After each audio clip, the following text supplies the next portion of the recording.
ऋतं वदिष्यामि सत्यं वदिष्यामि तन्मावतु तद्भक्तारम् अवतु माम् अवतु भक्तारम् अवतु भक्तारम्।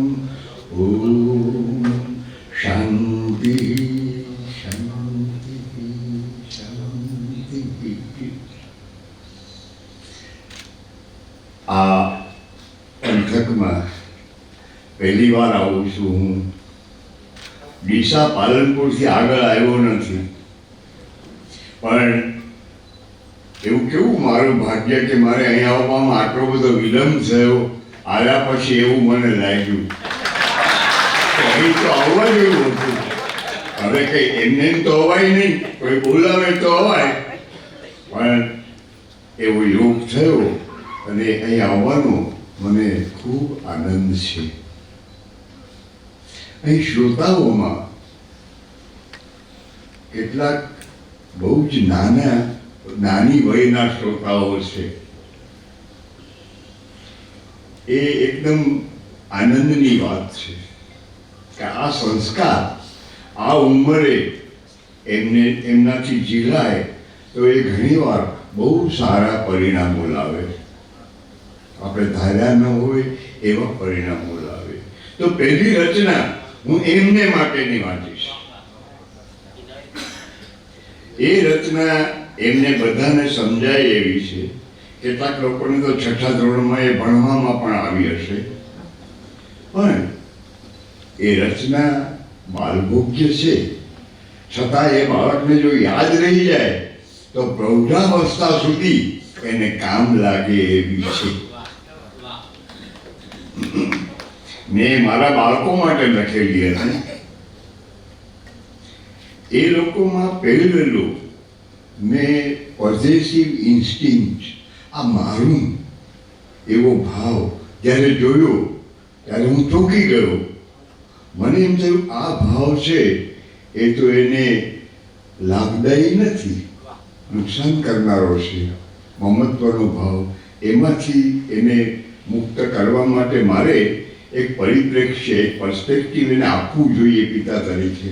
એ વખતે મેં આ ગઝલ લખેલી, પણ એ ધ્યાન રાખેલું કે માત્ર એ વયને સંબોધીને લખાયેલી ગઝલ એમને જ કામ લાગે તો એનો અર્થ નથી।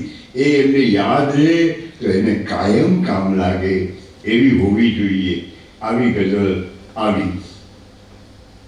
લે આ મને ગમ્યું તે મારું, લે આ મને ગમ્યું તે મારું, પણ જો તને ગમે તો તારું। આ ભાવ જો આવે તો બહુ જ કલ્યાણ થાય। લે આ મને ગમ્યું તે મારું, પણ જો તને ગમે તો તારું। મારું તારું ને ગમવું પણ, મારું તારું ને ગમવું પણ, લાવ લાવ કરીએ સહિયારું। મારું તારું ને ગમવું પણ, લાવ લાવ કરીએ સહિયારું। સહનવ પુનક્તું, આપણે સાથે જ બધું ભોગવીએ। મારું તારું ને ગમવું પણ, લાવ લાવ કરીએ સહિયારું। તું જીતે ને થાવ ખુશી હું, તું જીતે ને થાવ ખુશી હું, લેને ફરી ફરીને હારું। તું જીતે ને થાવ ખુશી હું, લેને ફરી ફરીને હારું। ઈટ્ટા ટીટ્ટા એક ઘડીના, ઈટ્ટા ટીટ્ટા એક ઘડીના, બાકી સગલું પ્યારું પ્યારું। ઈટ્ટા ટીટ્ટા એક ઘડીના, બાકી સગલું પ્યારું પ્યારું। હસીએ રમીએ મીઠું લાગે, હસીએ રમીએ મીઠું લાગે, થૂ આંસુ તો લાગે ખારું। હસીએ રમીએ મીઠું લાગે, થૂ આંસુ તો લાગે ખારું। હવે આ ગમે ત્યારે કામ લાગે એવો શેર છે। ગીત હોય તો શીલ અબોલા, ગીત હોય તો શીલ અબોલા, તું ઝીલી લે હું લલકારું। ગીત હોય તો શીલ અબોલા, તું ઝીલી લે હું લલકારું। રમીએ ત્યાં લગ હોય રમકડું, બાળક માં એવી પ્રતિભા હોય છે કે ગમે તે વસ્તુને રમકડું બનાવી શકે. આપણે ખૂબ રમકડાવાળા ઢગલા કરીએ તો એની જે ક્રિએટિવિટી છે, કોઈ પણ વસ્તુને રમકડું બનાવવાની જે સર્જનાત્મકતા છે એ નષ્ટ થઈ જાય છે. એ ખ્યાલ આપણને રહેતો નથી. અને પેલી પોઝિટિવ મારાપણાની લાગણી એ રમકડા કબાટમાં પડ્યા હોય પણ બીજાને અડવા ન દે. આ જે છે પણ એ કબાટમાં પડેલું રમકડું છે જ નહીં. રમીએ ત્યારે જ રમકડું બને, અને રમીએ ત્યાં સુધી એ રમકડું હોય, પછી ન હોય, પહેલા પણ ન હોય. રમીએ ત્યાં લગ હોય રમકડું, મોજ મહી શું મારું તારું. રમીએ ત્યાં લગ હોય રમકડું, મોજ મહી શું મારું તારું. લે આ મને ગમ્યું તે મારું, પણ જો તને ગમે તો તારું. મારું તારું ને ગમવું પણ લાવ કરીએ સૈયારું. મારું તારું ને ગમવું પણ લાવ કરીએ સૈયારું. તું જીતે ને થાવ ખુશી હું, લેને ફરીને હારું. આ બધાએ આપણે અનુભવ કરેલો છે. આપણાથી નાના જે હોય એને આપણે જીતાડતા હોઈએ છીએ. તું જીતે ને થાવ ખુશી હું, લેને ફરીને હારું. ઈચ્છા એક ઘડીના બાકી સગળું પ્યારું. હસીએ રમીએ મીઠું લાગે તું, આંસુ તો લાગે ખારું. રમીએ ત્યાં હું ગીત હોય તો સીધા બોલા. ભગવાને ગીત આપ્યું છે તો અબોલાની ક્યાં જરૂર છે. ગીત હોય તો સીધા અબોલા. તું જીલી લે હું લલકારું. ગીત હોય તો સીધા અબોલા. તું જીલી લે હું લલકારું. રમીએ ત્યાં લગ હોય રમકડું, મોજ મહી શું મારું તારું. લે આ મને ગમ્યું તે મારું, પણ જો તને ગમે તો તારું. મારા એક મિત્ર હતા, તમારે ધ્યાન રાખવું પડે એની કોઈ વસ્તુના વખાણ ન કરે. તને કહ્યું લે આપી દે, એટલે બહુ ધ્યાન રાખવું પડે. એની કોઈ વસ્તુના વખાણ કરતા, કારણ કે નહીં જોઈએ તમને બજાડે, તમને આપી દે. તને ગમ્યું ને લે આપી દે, એટલે બહુ ધ્યાન રાખવું પડતું. તો એવું પણ હોય, એવી એટીટ્યુડ, એવો સ્વભાવ ઘડી શકાય એવી પ્રકૃતિ પણ કેટલાક લોકોની હોય, જન્મજાત હોય. તો હવે મને આનંદ થયો કે મારા જે લઘુ વયના શ્રોતાઓ હતા એમને પણ હું આપી શક્યો ધ્યાન. હવે જે ગઝલ કહું છું હું, આપણે બધાને આપણી વતન માટે, આપણા જન્મભૂમિ માટે એક લગાવ હોય છે. તો મને મારી કવિ તરીકેની જન્મભૂમિ એ જુનાગઢ છે. આ મારો જન્મ એ જિલ્લામાં જ બાંટવામાં થયેલો છે, પણ મારો કવિ તરીકેનો જન્મ એ જુનાગઢમાં થયેલો છે. એટલે એ મને જન્મભૂમિ હંમેશા લાગી છે. અને કોઈ પણ માણસને હોય એવો જન્મભૂમિ તરફનો મને લગાવ હશે એવું હું માનતો હતો.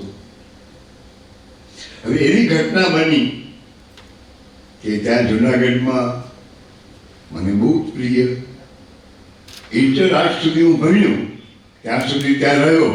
પણ પછી મારે એક વિષય જે રાખવો હતો એ વિષય ત્યાં હતો નહીં. તેને માટે મારે અમદાવાદ જવું પડે. એટલે હું અમદાવાદ ગયો. મારે અધ્યાપક થવું હતું, બીજું કંઈ મને એ વખતે સૂચતું નહોતું. અને સંસ્કૃતના અધ્યાપક થવું હતું. સંસ્કૃત મને ગમતું હતું, પણ સંસ્કૃતની સાથે મારે જે વિષય રાખવો હતો એ પ્રાકૃત અને અપભ્રંશ એ રાખવો હતો. હવે એ વિષય જુનાગઢમાં નહોતો. મારા બા પ્રાથમિક શિક્ષિકા, એમને મેં કહ્યું કે બા મારે અમદાવાદ ભણવા જવું છે આગળ. તો મને કે કેમ? મેં કીધું મને જુનાગઢ નાનું પડે છે. તો કે એ વાત તો સમજાય એવી છે, પણ હું તને મહિને 40 રૂપિયા આપી શકું, મારો 120 રૂપિયા પગાર છે. મેં કીધું એ તો થઈ રહેશે. અને હું નીકળી ગયો. પછી સંસ્કૃત પ્રાકૃત ભણ્યું, અધ્યાપક થયો. પછી મને એ વખતે કોલેજો બહુ ઓછી હતી, એટલે મને સૌરાષ્ટ્રમાં પાછું જુનાગઢ આવવાની તો શક્યતા જ નહોતી. સંસ્કૃતમાં જગ્યા ખાલી થવી મુશ્કેલ એટલા માટે કે સંસ્કૃતના અધ્યાપકો લાંબુ જીવે.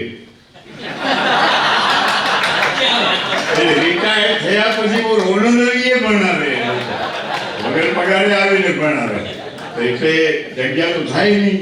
પણ નવી કોલેજ છોટાઉદેપુરમાં થઈ, ત્યાં સંસ્કૃત ડિપાર્ટમેન્ટ હતું, એની જાહેરાત આવી. અને આમ મને બ્રાહ્મણ પ્રકૃતિ એટલે નોકરી કરવી અંદરથી ગમે નહીં, કારણ કે બ્રાહ્મણની પ્રકૃતિમાં દાસ્ય હોતું નથી, એટલે પ્રકૃતિ વિરુદ્ધ ભણાવવું ગમતું નહીં. એટલે પછી મારા મિત્રો, હું પાસ થયો એટલે મને આદિલ સાહેબ, ખાસ કરીને આદિલ સાહેબ જાહેરાતો છાપામાં જોવે, એને આ જોઈ, એટલે મને મળે ત્યારે પૂછ્યા કરે, અરજી કરી. આ કાંઈ બહુ પ્રકૃતિને અનુકૂળ નહીં. હવે એમને હું ના કેવી રીતે કયા કરું, એટલે મેં કીધું હું જગ્યા જોઈ આવું જરા. તો છોટાઉદેપુર ગયો હું, મને ગમ્યું. એ વખતે છોટાઉદેપુર બહુ રળિયામણું હતું, નદી, ડુંગરો, એટલે થોડુંક જુનાગઢને મળતું વાતાવરણ હતું ત્યાં. એ પણ દેશી રાજ્ય હતું. એટલે હું ગયો અને એમને મેં કહ્યું, એટલે એ લોકોએ કહ્યું તમે જો આવતા હો તો અમારે ઇન્ટરવ્યુ નથી લેવો, કોઈને બીજાને બોલાવાય નથી. તો હું ત્યાં રાખ્યો. એટલે હું દૂર તો પણ મિત્રોને મળવા દર શનિ રવિ અમદાવાદ જાઉં, અને શનિવારે બધા મિત્રો અમે એલિસ બ્રિજની હોટલ એમાં મળીએ, હેવમોરમાં. તો ત્યાં એક દિવસ અમારા જૂનાગઢના એક મિત્ર આવ્યા, મને કે બાપુ આપણે, એટલે મને શું થાય છે, 2 વર્ષ હું છોટાઉદેપુર રહ્યો તો હું જૂનાગઢથી દૂર ગયો એટલે સ્થળ આપણને વિસ્મરી જાય, સ્મોલને આપણે ભૂલાઈ જઈએ. એટલે જૂનાગઢ બાઉદીન કોલેજની શતાબ્દી ઉજવાય તો મને યાદ ન કર્યો કોઈએ, તો મને થોડુંક આમ માણસ તરીકે ઓછું આવતું. કોઈ યાદ ન કરે કે ઓછું આવે, પણ એ નબળાઈ કહેવાય. અથવા એવું તો પછી એમ કહું કે એ લોકોને એમ થાય કે આ એટલે દૂરથી ક્યાં આવશે, એટલે મને સ્ટેર કરે છે, બચાવે છે, મને બોલાવતા નથી, એવું સમાધાન હું કરું. તો ઓચિંતા હેવમોરના ટેબલ પર એક મિત્રએ આવીને કહ્યું જુનાગઢના, મને કે બાપુ આપણે મુસાફરો 25મીએ રાખ્યો છે ને તમારે આવવાનું છે. એટલે મને બહુ આનંદ થયો. પણ એ નાગર હતા, એટલે નાગરી શૈલીમાં એક વાક્ય બોલ્યા, વિધિસર નિમંત્રણ તમને મળી જશે, આવું વાક્ય. હવે આ વાક્ય મને વાગ્યું. મને એમ થયું કે જુનાગઢ આવવા માટે મારે વિધિસર નિમંત્રણની જરૂર ક્યાં છે? તમે ગમે તે રીતે 7 પાડોમાં આવી જઈશ દોડીને. આ વાત મારા મનમાં રહી. એટલે હું જ્યારે જુનાગઢથી પાછો દાહોદ જવા નીકળ્યો ત્યારે બસમાં મગજમાં આ વાત ચાલ્યા કરી. એમાંથી જે ગઝલ આવી એ ગઝલ હું તમને સંભળાવું. હવે આપણે એવું માનીએ છીએ કવિતા વિશે વાત કરવી હોય, કવિતા વિશે વાત કરવી બહુ અઘરી છે, એટલે એને માટે પરિભાષા નિપજાવવી પડે. એટલે એવી પરિભાષા આપણે નિપજાવી કે અનુભૂતિ હોય અને અભિવ્યક્તિ હોય. પહેલાં અનુભવ થાય અને પછી આપણે એને ભાષામાં વ્યક્ત કરીએ. આમ અનુભૂતિ અને અભિવ્યક્તિ એવી 2 ઘટના કરી. પણ એનો અર્થ એવો નથી કે આખી પહેલાં અનુભૂતિ હોય તૈયાર અને પછી એની નખશીક અભિવ્યક્તિ આપણે કરીએ.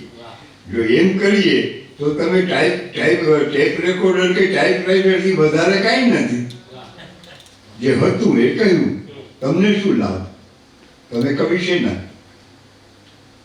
એટલે અભિવ્યક્તિ, અનુભૂતિ ને અભિવ્યક્તિ એ પૂર્વાપર ઘટના નથી, એક પહેલા ને એક પછી એમ નથી, પણ યુગપદ ઘટના છે. એટલે એકી સાથે બનતી ઘટના છે. કેમ કે કવિ જ્યારે લખે છે ત્યારે અનુભૂતિની સ્વિચ ઓફ નથી હોતી, ત્યારે અનુભૂતિ. એટલે એનો અર્થ એ થાય કે કવિ કાવ્ય રચે છે ત્યારે એ શબ્દ દ્વારા અનુભવે છે, અનુભવ કરે છે.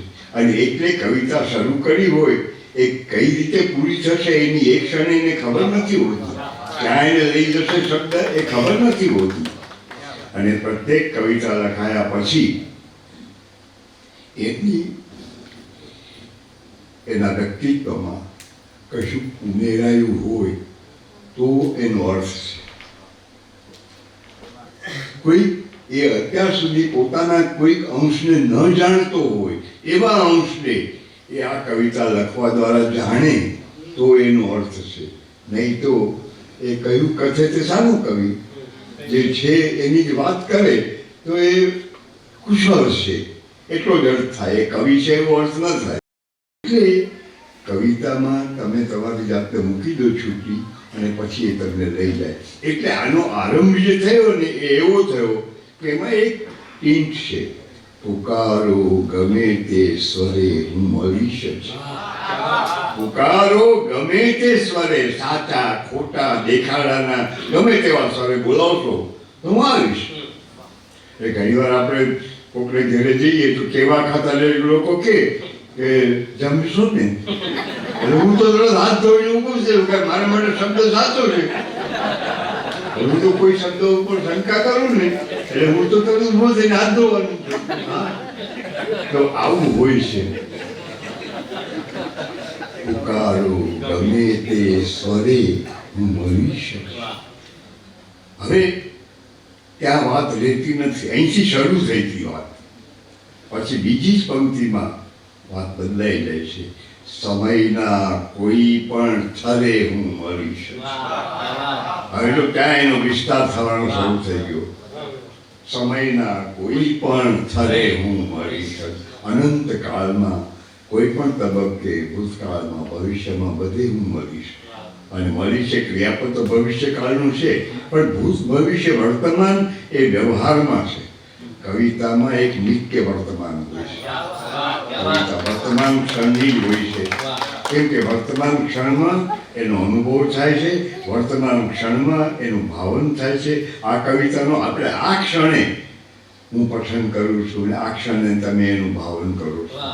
એટલે કવિતાનો કાળ જે છે એ વ્યવહારનો કાળ નથી, એ નિત્ય વર્તમાન છે, એ શાશ્વત વર્તમાન છે.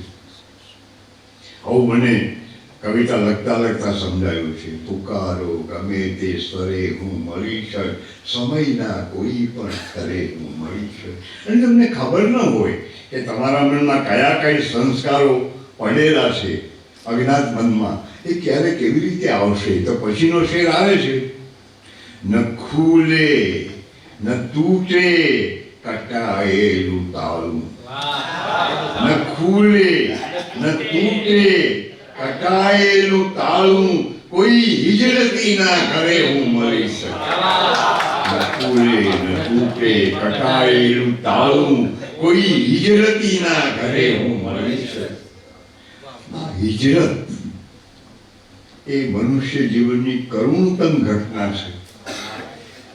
પોતાના કોઈ પણ દોષ વિના તમારા પેઢી દર પેઢીના મૂળ ઉખેડી અને તમારે વિસ્થાપિત થવાનું આવે એ વેદના જેવી તેવી નથી. તો એ કવિચિત્તમાં જુનાગઢમાં હજી કેટલાય ઘરો એવા છે કે જેને તાળા લાગેલા છે, જે હિજરત કરીને જતા રહ્યા છે. તો આ કવિચિત્તની વેદનાનો વિષય છે. આ ઇતિહાસની કોઈ ઘટના માત્ર નથી. તો મારી ચેતના ત્યાં હશે ત્યાં હું મળીશ. ન ખુલે ન તૂટે એનો કોઈ ઈલાજ મળતો નથી. આજે જગતમાં લોકો વિસ્થાપિત થાય છે. આપણે રોજ છાપામાં જોઈએ છીએ કેટલા લોકો વિસ્થાપિત થાય છે. ન ખુલે ન તૂટે કટાયેલું તાળું, કોઈ હિજરતી ના કરે હું મળીશ. તો આ એક વેદના સચવાયેલી હશે મારા કિશોર અવસ્થાના ચિત્તમાં, એ અહીંયા આ રીતે બહાર આવી ગઈ. તો સમયના કોઈ પણ થરે ની વાત આવી એ અહીંયા 1948ની હિજરત સાથે જોડાઈ ગયેલી છે. પછીનો શેર છે, નગારે પડે દાંડી પહેલી કે ચોરે. નગારે પડે દાંડી પહેલી કે ચોરે, સની સાંજની ઝાલરે હું સમી સાંજની ઝાલરે હું મળીશ. તો 15મી સદીમાં નરસિંહ મહેતાના સમયમાં આવી ગયું. નરસિંહ મહેતાનો ચોરો એ છે ક્યાં? નગારે પડે દાંડી પહેરી કે ચોરે, સમી સાંજની ઝાલરે હું મળીશ. બપોરે ઉપરકોટની સૂની રાંગે, બપોરે ઉપરકોટની સૂની રાંગે, અટુલા કોઈ કાંગરે હું મળીશ. બપોરે ઉપરકોટની સૂની રાંગે, અટુલા કોઈ કાંગરે હું મળીશ. મનુષ્ય અંદરથી ખરેખર તો એકલો છે. આ એકલતાનો અનુભવ એને હોય છે, પણ એનાથી નાસવા માટે એ બીજી બધી પ્રવૃત્તિ કયા કરે છે? એ જાવા મારવાના છે. બપોરે ઉપરકોટની સૂની રાંગે, અટુલા કોઈ કાંગરે હું મળીશ. તળેટી સુધી કોક વહેલી સવારે, તળેટી સુધી કોક વહેલી સવારે, જશો તો પ્રભાતી સ્તરે હું મળીશ. તળેટી સુધી કોક વહેલી સવારે, જશો તો પ્રભાતી સ્તરે હું મળીશ. કોઈ પણ ચૂકે નહીં, જરા સાથ દેજો. હવે અહીંયા નરસિંહ મહેતાનો સમય 15મી સદીનો છે.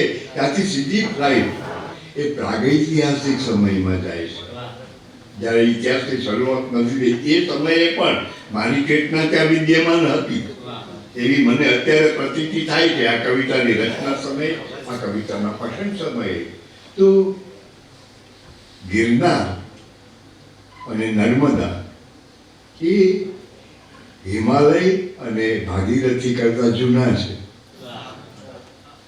એ પહેલાના છે.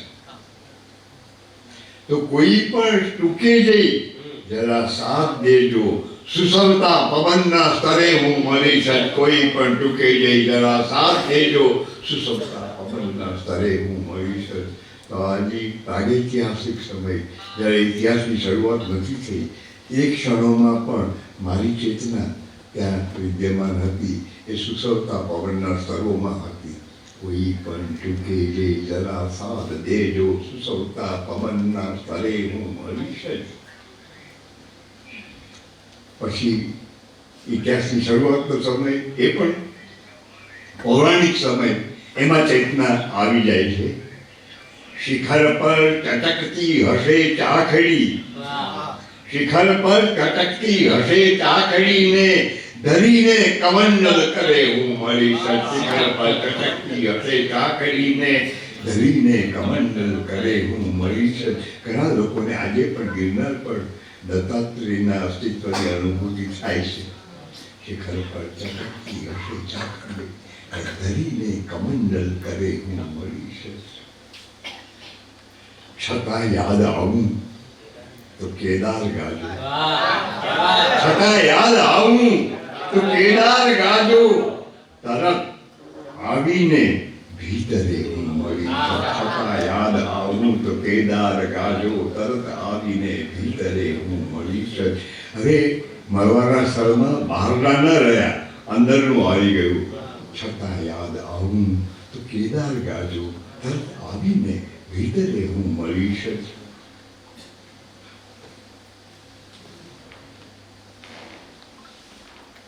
હશે તમે મૌનમાં, આ મારા શબ્દો છે, શબ્દો છે એ ક્ષણાવસ્થાયી છે. એક ક્ષણ રે પછી શબ્દ જતો રહે. તો શમે શબ્દ મારા, શમે શમે શબ્દ મારા પછી પણ, મારા શબ્દો શમી જાય પછી પણ લોકોની સ્મૃતિમાં કોઈ સોરઠે દોહરે હું મળીશ. શમે મૌનમાં શબ્દ મારા પછી પણ કોઈ સોરઠે દોહરે હું મળીશ. આપણી ઈચ્છા શાશ્વતને પામવાની છે, જે આપણું મૂળ સ્વરૂપ છે. પણ આપણને અનુભવ નશ્વરતાનો સતત થાય છે. પણ આપણી કામના એ છે તો એ અમરત્વની ઝંખના, એ આ રીતે પ્રગટ થાય છે, કવિઓમાં એ થતી હોય છે કે એમના પછી પણ એમનું અસ્તિત્વ એ સામુદાયિક ચેતનામાં વિદ્યમાન રહે. ભવભૂતિએ એમ કહ્યું છે કે ઉત્પત્સ્યતે સ્તિવા મમ કોપી સમાન ધર્મ કાલો યયમ નિરવધિર વિપુલા ચતુર્થી. કવિઓને અસંતોષ રહે કે મને કોઈ સમજતું નથી, તો સમકાલીનતા તમને સમજી જ શકે એવો કોઈ નિયમ નથી. તો ભવભૂતિ આ અનુભૂતિમાં સમાધાન એ શોધ્યું છે કે ઉત્પત્સ્યતે, ઉત્પન્ન થશે અથવા હશે તો મને ખબર નથી, અથવા છે તો મને ખબર નથી. કોણ? મારો કોઈક સમાન ધર્મ. એ સર્જકનો સમાન ધર્મ એવો ભાવક જે હોય એ જ સર્જનને પામી શકે. અને જ્યારે જ્યારે તમે અત્યારે જે રીતે સર્જનને પામો છો તો તમે મારા સમાન ધર્મ છો, એટલે તમારી મારી વચ્ચે ભેદ નથી. નહીં તો આ પઠન કરવાની મથામણ શા માટે? તો કવિતા રચાય છે ત્યારે એકાત્મ ભાવનો અનુભવ થાય છે. અત્યંત એકાગ્રતામાં કવિતાનો જન્મ થાય છે. એ વખતે જમવા કોઈ બોલાવે તો તમને સંભળાતું નથી કવિતા રચાતી હોય ત્યારે. તો આ આત્મભાવનો અનુભવ છે. અને એવો જ અનુભવ એ ભાવકોને જોઈએ ત્યારે થતો હોય, ભાવકોને એવો જ અનુભવ થતો હોય તો ત્યારે એ ભાવકોની સાથે એકાત્મતાનો અનુભવ સર્જકને થતો હોય છે. એટલે એ કવિતા સંભળાવવાનો શ્રમ કરે છે. એટલે એકાત્મતાથી સર્વાત્મતા સુધી જવાય છે.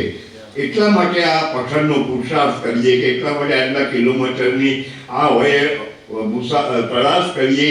એટલા માટે સ્વાર્થ એ છે કે તમારા બધાની સાથે આપણે એક જ છીએ એવો અનુભવ થાય કે સત્ય તો એ જ છે, બધા જ બ્રહ્મ સ્વરૂપ છે, બધા જ આત્મ સ્વરૂપ છે એવો અનુભવ આપણને થાય તો એ અત્યંત સુખદ, અત્યંત આનંદપ્રદ હોય છે. એટલે આપણે બીજું બધું છોડી અને આવા અવસરે આવીએ છીએ.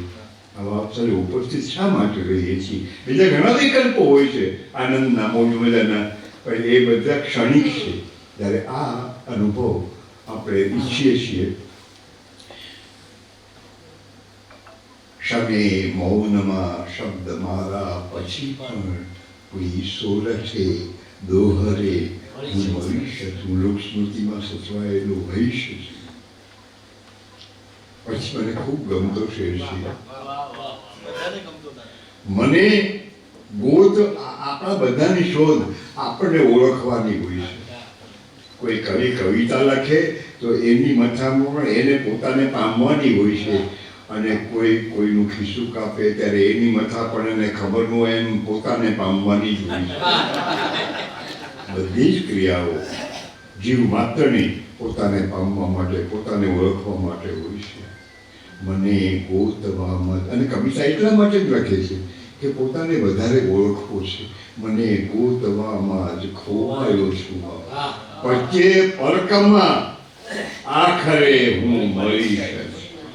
આવી શ્રદ્ધા છે એટલે કવિતા લખવાનું ચાલુ રાખી શકાય છે. મને ગોતવામાં જ ખોવાયો છું, પચે પરકમાં આખરે હું મળીશ. જુનાગઢ તને તો ખબર છે, અહીં હર જરે જાખરે કાકરે હું મળીશ. જુનાગઢ તને તો ખબર છે, અહીં હર જરે જાખરે કાકરે હું મળીશ. ઉકાળો ગમે તે સ્વરે હું મળીશ, સમયના કોઈ પણ થરે હું મળીશ. તો આ કવિતા લખાયા પછી હું જે પામ્યો એ છે કે એ માત્ર મારી એ સ્થળ પ્રત્યેનું આકર્ષણ, એ માત્ર વતન પ્રીતિ નહીં, પણ એ સ્થળ સાથેનો મારો અનેક જન્મોનો રહસ્યમય સંબંધ છે. આ મને પછી સમજાયેલું સત્ય છે. તો આ રીતે કવિતામાં પ્રક્રિયા બનતી હોય છે.